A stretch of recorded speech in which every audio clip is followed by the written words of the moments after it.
My name is Elsa Sebastian, and I grew up in a little fishing village in the Tongass, but most recently I've been living in Sitka.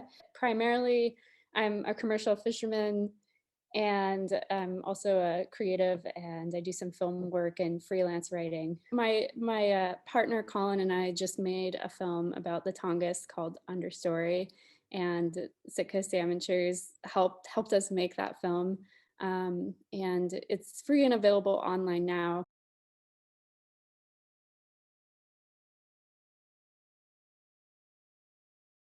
Well, the Tongass is a huge rainforest. It's 17 million acres, and that's spread out over 1,000 islands and some mainland too.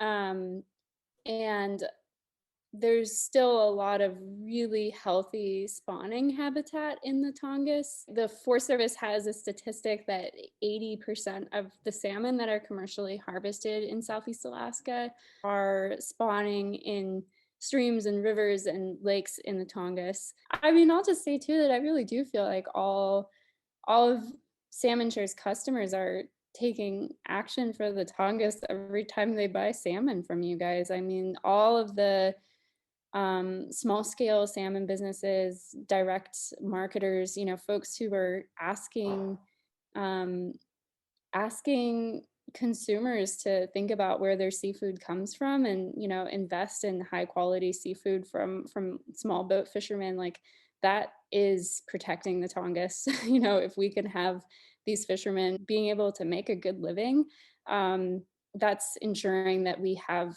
the next generation of stewards for this place. So yeah, thanks to all of the Salmon Shares consumers, folks who are eating salmon from the Tongass.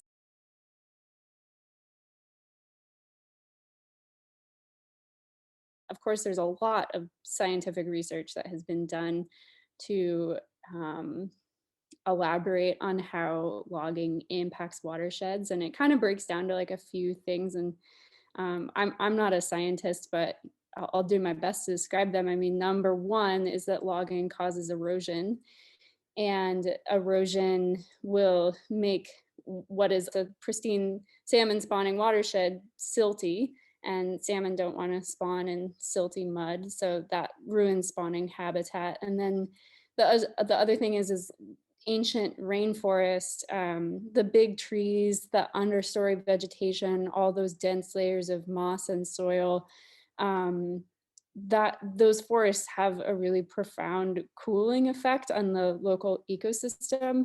So clearly, especially in an era of climate change, it's even more important than before to make sure that we're taking care of the entire watershed.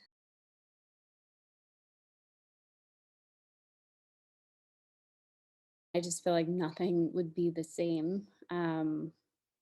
I mean, I'm from a rural village where almost everybody's a commercial fisherman.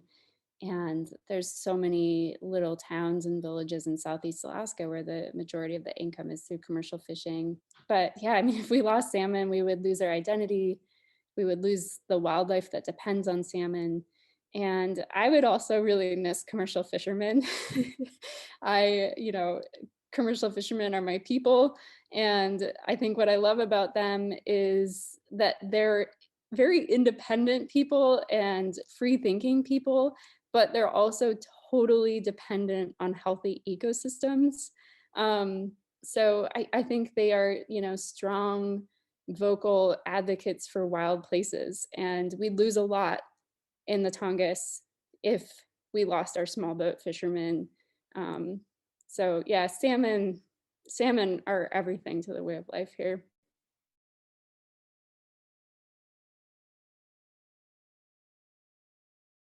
Part of the reason why I sold my boat and permit is I really wanted to work on conservation issues more full time. And I've kind of been, making that my job in the last couple of years because I just realized, you can't have one without the other. Like, we really do need healthy habitat here. And I guess I just hope that the future can start to feel a little more secure for people. And I think that it's essential that we do what we can. I mean, it's hard to fix climate change. It's hard to fix ocean acidification. But what we can do what we can easily do, actually save taxpayer money, is stopping logging in the Tongass. And I'm frustrated that some of our Alaskan politicians don't seem to understand that, and they don't seem to understand how much it means to young fishermen to have so much environmental uncertainty.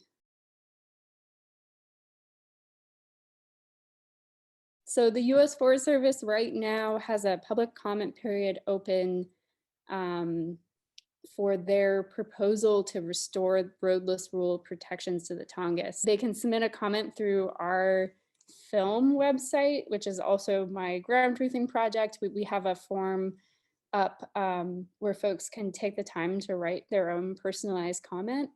So that's at www.tongassfilm.com. You can also watch our film about the Tongass understory there. And I think, everyone in the salmon shares community has a really special connection to the Tongass. So for salmon shares customers being able to say, I eat salmon that are from the Tongass, 80% of the salmon that are commercially harvested in the Tongass are spawning in these watersheds. Um, that's a powerful way to, sort of assert your political will. So yeah, thanks for asking that question.